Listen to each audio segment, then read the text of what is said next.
Welcome to my channel Shri Bhuvi Spoorthi creation. అందరికీ నమస్కారం. ఈరోజు నా ఇల్లు తనకు పుట్టిల్లే అన్న కథ వినిపించబోతున్నానండి. ఆ రోజు అలివేలమ్మ పెద్ద కూతురు అనసూయ కొడుకు నామకరణం. ఇద్దరు ఆడపిల్లల తర్వాత పుట్టాడు. అందుకని మరీ ప్రత్యేకం, ముఖ్యంగా అలివేలమ్మకు. బంధుమిత్రుల సమక్షంలో కార్యక్రమం పూర్తయి భోజనాలు అయ్యేసరికి మధ్యాహ్నం 2 గంటలైంది. 3 గంటల తర్వాత అనసూయ, ప్రభాకరం ఇద్దరూ పీటల మీద కూర్చున్నారు. సుభద్ర ఇద్దరికి పొట్టు పెట్టి కొత్త బట్టలు పెట్టింది.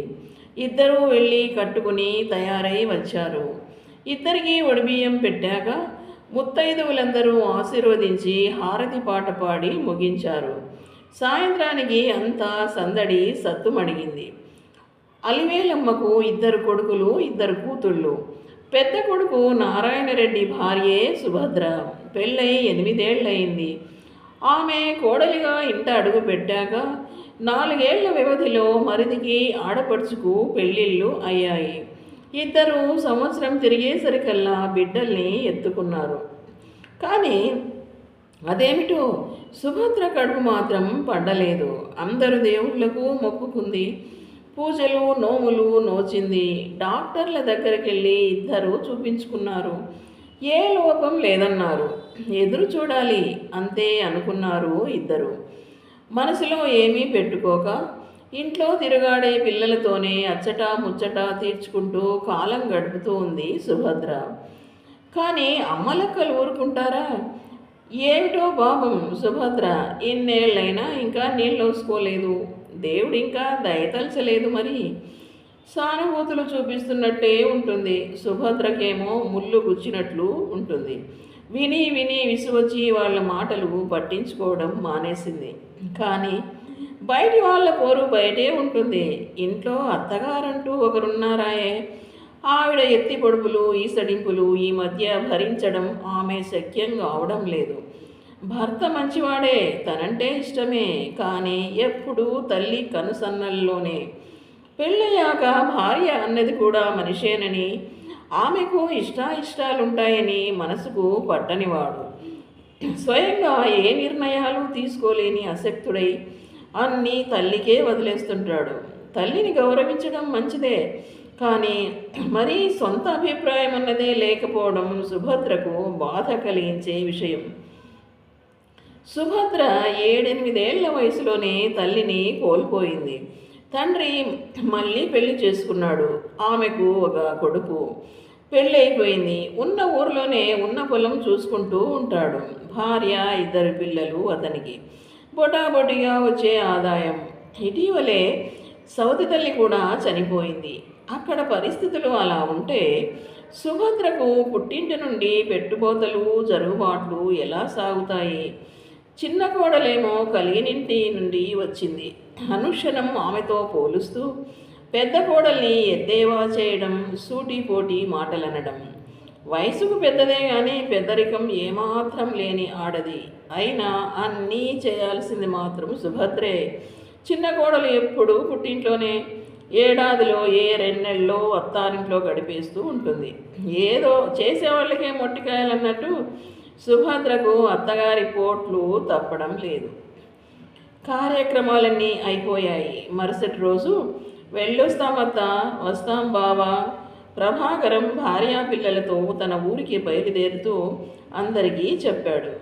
సుభద్ర వైపు తిరిగి వెళ్ళొస్తామమ్మా సుభద్ర అంటూ ఆప్యాయంగా చూస్తూ, ఏమిటో బావా, చెల్లెమ్మని తీసుకొని మా ఇంటికి రమ్మని ఎన్నిసార్లు చెప్పినా ఇంతవరకు రాలేదు నువ్వు, నారాయణతో నిష్ఠూరంగా అన్నాడు. మౌనమే నారాయణ సమాధానమైంది. చిన్నల్లుడు మంచి ఉద్యోగంలో ఉన్నాడు. పెద్దగా మాట్లాడే స్వభావము కాదు. ప్రభాకరమేమో మంచి మాటకారి. ప్రభాకరానికి సుభద్ర అంటే లోపల ఏదో తెలియని ఆపేక్ష. అతనికి అక్క చెల్లెళ్ళు లేరు. సుభద్ర కంటే ముందుగానే ఈ ఇంటి అల్లుడైనాడు అతను. తర్వాత కొన్ని నెలలకే అలివేలమ్మ పెద్ద కొడుకు నారాయణరెడ్డికి పెళ్ళై సుభద్ర ఆ ఇంటి పెద్ద కోడలయ్యింది. అప్పటి నుంచి గమనిస్తున్నాడు ఆమెను. తను ముగ్గురు పిల్లల తండ్రి అయ్యాడు. ప్రతిసారి తనకే కాకుండా చిన్నల్లుడికి, చిన్న కూతురికి అలివేలమ్మ ముత్తైదువు కానందుకు సుభద్రే తన చేతులతో బట్టలు పెట్టడం, ఇంటి అల్లుళ్ళుగా ఇతర అన్ని మర్యాదలు చేయడం చూస్తున్నాడు. ఎప్పుడూ ఆమె తన పుట్టింటికి వెళ్ళడం తను చూడలేదు ప్రభాకరం. ఇంట్లో బండెడు చాకిరి ఆమె నెత్తి మీదే. అంత చేస్తున్నా ఏమాత్రం గుర్తింపుకు నోచుకొని వైనం కూడా అతని దృష్టికి రాకపోలేదు.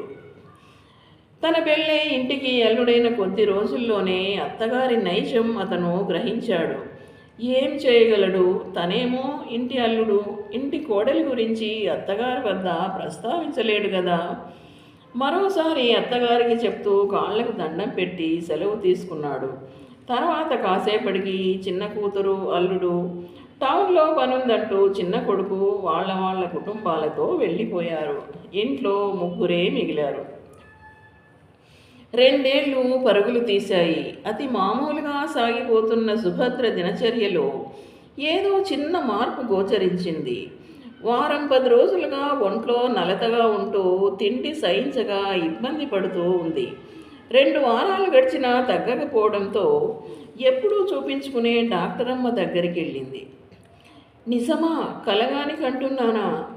అన్ని వివరాలు కనుక్కొని పరీక్షించి డాక్టర్ చెప్పిన విషయం విని ఉబ్బి తబ్బిబ్బైపోయింది సుభద్ర. అసలు ఈ మాట వినడానికి నోచుకుంటానా అని ఎన్నోసార్లు అనుకుంటూ కుమిలిపోయిన ఆమె హృదయం ఆనందంతో పరవళ్ళు తొక్కింది. వెంటనే వెళ్ళి భర్తతో తన సంతోషం పంచుకోవడం కోసం ఆమె మనసు పరుగులు తీసింది. శుభవార్త విన్న నారాయణ సుభద్ర కళ్ళ నుండి ధారలుగా కారుతున్న కన్నీళ్లను తుడుస్తూ, మనం ఎదురు చూసిన రోజు వచ్చింది, ఇక కన్నీళ్ళన్నవి ఉండకూడదు అంటూ దగ్గరకు తీసుకున్నాడు భార్యను. విషయం అందరికీ తెలిసింది. అలివేలమ్మలో ఆశించినంత ఆనందమైతే కనిపించలేదు. బహుశా ఆమె మనవళ్ళు మనవరాళ్ల ముచ్చట అప్పటికే తీరిపోయి ఉండడం కారణం కావచ్చునేమో. మరోవైపు పెద్ద కొడుకు ఇంటి భారమంతా మోస్తున్నవాడు ఇన్నేళ్లకి తండ్రి కాబోతున్నాడని తెలిసి ఓవైపు సంబరపడినా, కోడలి వల్ల వాడికి ఏ ముచ్చట్లు తీరవే అన్నది ఓ మూల ఆమె బాధ. 5వ నెల వచ్చేసింది. సీమంతం చేయవలసిన సమయం. అత్తగారి నసుగుడు మొదలైంది. సుభద్ర ఏమి చేయగలదు? తండ్రిని చిన్నప్పటి నుంచి చూస్తోంది. ఏ బాధ్యతలు మోసుకొని మనిషి. తమ్ముణ్ణి నోరు విడిచి అడగలేదు కదా నాకు సీమంతం చేయమని. తనకు తెలిసి పుట్టింటి వారే కాదు, అత్తింటి వారు కోడళ్లకు సీమంతాలు చేయడం చూసింది. అత్తకు ఆ విషయం తెలియదా ఏమి? కానీ తన అత్తకు ఆ ఆలోచన రాకపోవడం తన కర్మ. ఆమె నుంచి అంత ఆశించడము అత్యాశలే అనుకుంది తనలో తాను. చూస్తుండగానే 9వ నెల ప్రవేశించింది. నిండుగా ఇంట్లో తిరుగుతున్న భార్యను చూస్తున్న నారాయణకు ఎంతో తృప్తిగా అనిపిస్తున్నా ఏదో బాధ కూడా ఓవైపు తొలిచేయసాగింది. చిన్నప్పటి నుంచి తల్లికి ఎన్నడూ ఎదురు చెప్పే అలవాటు లేదు అతనికి. పైగా బొత్తిగా నోట్లో నాలుక లేని మనిషి.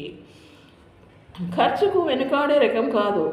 వాస్తవానికి భార్యను కాన్పుకు ఎక్కడికి పంపడం ఇష్టం లేదు అతనికి. మొదటిసారి, అది ఎన్నో ఏళ్లకి. తానే దగ్గరుండి చూసుకోవడం అవసరం కూడా. కానీ తల్లి ముభావం, ప్రవర్తన అతన్ని ఇరకాటంలో పడేస్తోంది. కాన్పులు పురుళ్ళు అంటే పూర్తిగా ఆడవాళ్లతో ముడిపడి ఉన్న వ్యవహారాలు. మరి కొద్ది రోజులుగా రేయింబవళ్ళు ఇదే ఆలోచిస్తూ సతమతమవుతూ ఉన్నాడు నారాయణ రెడ్డి. ఆ సాయంత్రం ఇంట్లో పనిలో ఉన్న సుభద్రకు బయట పొరుగింటి వాళ్లతో అత్తగారంటున్న మాటలు ఎంత వద్దనుకున్నా వచ్చి చెవిలో పడ్డాయి. ఏమిటోనమ్మా, తొలికాన్పు పుట్టింటో పురుడు కోసుకోవడం ఆనవాయితీ. మాకు అదృష్టం ఎక్కడిది? మాకు తప్పేలా లేదు. ఆవిడ ఈసడింపు మాటలు అలవాటైనవైనా ఎందుకో ఈసారి మనసు చివుక్కుమంది సుభద్రకు. ఏదైతే అదైంది అనుకుంటూ ఆ రాత్రి భర్త ఫోన్ తీసుకొని తమ్ముడితో మాట్లాడింది. కృష్ణ, నాన్న ఉన్నాడా? లేడక్క, పక్క ఊర్లో జాతర వెళ్ళాడు. చెప్పక్క అన్నాడు కృష్ణ తటపటాయిస్తూ. ఏమీ లేదు, నాకు 9వ నెల వచ్చేసింది. అదే కాన్పుకు మన ఇంటికి రావాలనుకుంటున్నా. ఆ 2 మాటలు అనడానికి ఎక్కడ లేని శక్తి పుంజుకోవాల్సి వచ్చింది సుభద్రకు. ఓ విధంగా మనసు చంపుకుని నవనాడులు కుంగిపోయాయి ఆమెకు. అవునక్క, నేను అదే అనుకుంటున్నా. వారం 10 రోజుల్లో వీలు చూసుకొని వస్తా నిన్ను పిలుచుకురావడానికి. కృష్ణ నుంచి ఊహించని జవాబు. ఒక్కసారిగా నోట మాట రాలేదు సుభద్రకు. ఒక్క నిమిషం అక్క. వచ్చే సోమవారం అక్క, మంచి రోజు, వస్తా, రెడీగా ఉండు అంటూ ఫోన్ పెట్టేశాడు. మూతి తిప్పుకుంది అలివేలమ్మ చాటు నుండి ఆ మాటలు వింటూ. తల్లి గొనుగుడు నుంచి తాత్కాలికంగా కాస్త ఉపశమనం లభించినట్లయింది నారాయణకు. ఆ రోజు కోసం ఎదురు చూడసాగింది సుభద్ర. రానే వచ్చింది ఆ రోజు. ఉదయం తొందరగా లేచి పనులన్నీ ముగించుకుంది. టిఫిన్ అయ్యాక మధ్యాహ్నానికి వంట కూడా చేసేసింది. రాత్రే బట్టలు సర్దేసుకుని పెట్టుకుంది. 10 దాటింది. తమ్ముడి కోసం ఎదురు చూస్తూ కూర్చుంది. భార్యలో అంత సంతోషాన్ని ఎన్నడూ చూడని నారాయణ కూడా ఆమెను చూస్తూ సంబరపడ్డాడు. 12 దాటింది. 1 గంట కూడా దాటింది. తమ్ముడు రాలేదు. సుభద్ర మొహంలో నీలి నీడలు కమ్ముకున్నాయి. అంతా భోంచేశారు. సుభద్ర కూడా ఏదో తిన్నాననిపించి నీరసంగా పక్క మీద వాలిపోయింది. 4 దాటుతుండగా ఫోన్ రింగ్ అయింది. దిగ్గున లేచింది సుభద్ర. వాడే, తమ్ముడే అనుకుంటూ నారాయణ ఫోన్ తీశాడు. హలో కృష్ణ. బావా చెప్పు. మేము హాస్పిటల్లో ఉన్నాం బావా. మా మామకు, అదే రాజీ వాళ్ళ నాన్నకు హార్ట్ అటాక్. ఉదయం ఫోన్ వచ్చింది. అందరం వచ్చేసాము. మీరు నా కోసం ఎదురు చూస్తూ ఉంటారని ఫోన్ చేస్తున్నా. అక్కకు కూడా చెప్పు అని ఫోన్ పెట్టేశాడు కృష్ణ. మళ్ళీ ఎప్పుడు వచ్చేది చెప్పలేదు. ఆ పరిస్థితుల్లో తాను అడగటం బాగుంటుందా? నారాయణ సందిగ్ధం. వాకిలి వద్ద నక్కి అంతా వింటున్న అలివేలమ్మ అనుకుంటూనే ఉన్నా. అనుకున్నంతా అయింది. గొనుగుడు మళ్ళీ మొదలైంది. ఉత్సాహంగా లేచిన సుభద్ర ఒక్కసారిగా మంచం మీద కూలబడిపోయింది. ఆమె వద్దకు రాబోయిన నారాయణకు ఇంటి ముందు ఆగిన ఆటో కనిపించింది. శబ్దం విని అలివేలమ్మ బయటకు తొంగి చూసింది. ఇద్దరికి పెద్దల్లుడు ప్రభాకరం, అనసూయ ఆటో దిగుతూ కనిపించారు.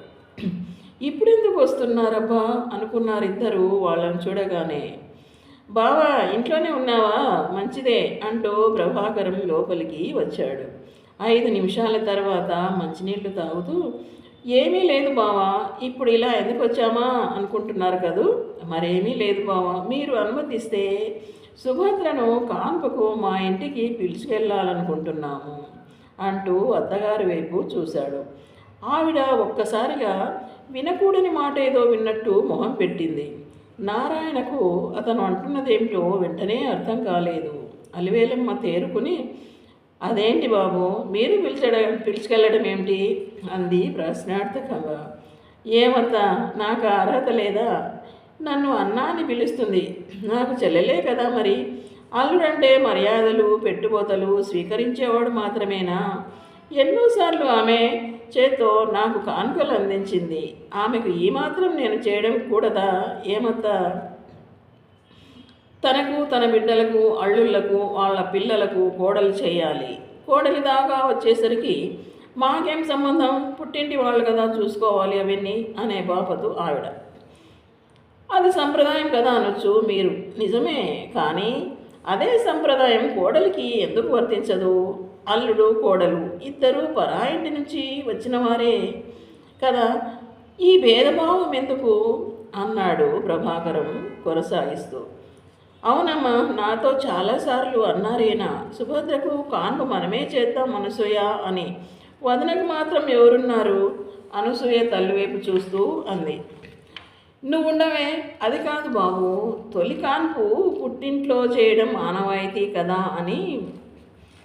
చెల్లెలికి అన్న ఇల్లు పుట్టిల్లు అవదా అత్త? చెల్లెలి చేత అన్నీ పెట్టించుకోవడమేనా ఈ అన్న పని? ఈ చెల్లెలికి నేనేమి ఇవ్వకూడదా, చేయకూడదా? ఏమత్త, ఇంటి అల్లుడు మర్యాదలు అందుకోవడానికి, అదే ఇంటి కోడలు అందరికీ చాకరీ చేయడానికేనంటావా? అయినా అత్త, పుట్టిల్లు అంటే పుట్టి పెరిగిన ఇల్లే అవాలా. ప్రేమ అభిమానం ఉన్న చోటు ఏదైనా అది ఆడపిల్లకు పుట్టిల్లే అవుతుంది. రక్తం పంచుకు పుడితేనే అన్నా చెల్లెల్లా నోరారా నన్ను అన్నా అని పిలుస్తుంది. నా ఇల్లు తనకు పుట్టిల్లు కాకూడదా ఏమొద్దా? మధ్యలోనే అడ్డుకుని అన్నాడు ప్రభాకరం. అలివేలమ్మ ఇంకేం మాట్లాడగలదు. ఏం బావా చెప్పు, చెల్లెమ్మ నాతో పంపిస్తావా? దిగ్భ్రమ నుండి బయటపడ్డ నారాయణ ఆలోచనలో పడిపోయాడు.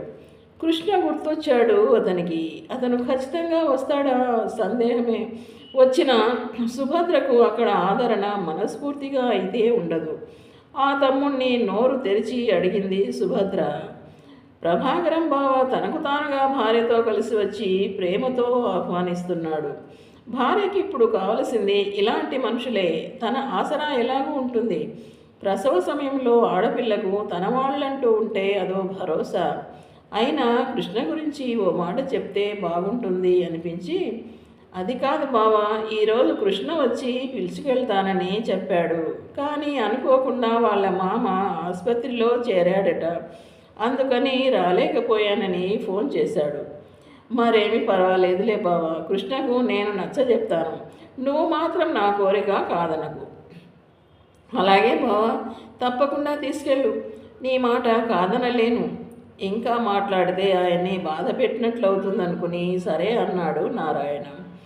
ఏ చిన్న పనైనా తల్లి అనుమతి లేనిదే చేయని నారాయణ ఇప్పుడు కనీసం తల్లి వంక చూడను కూడా చూడకుండా వెంటనే చెప్పేశాడు సంతోషంతో.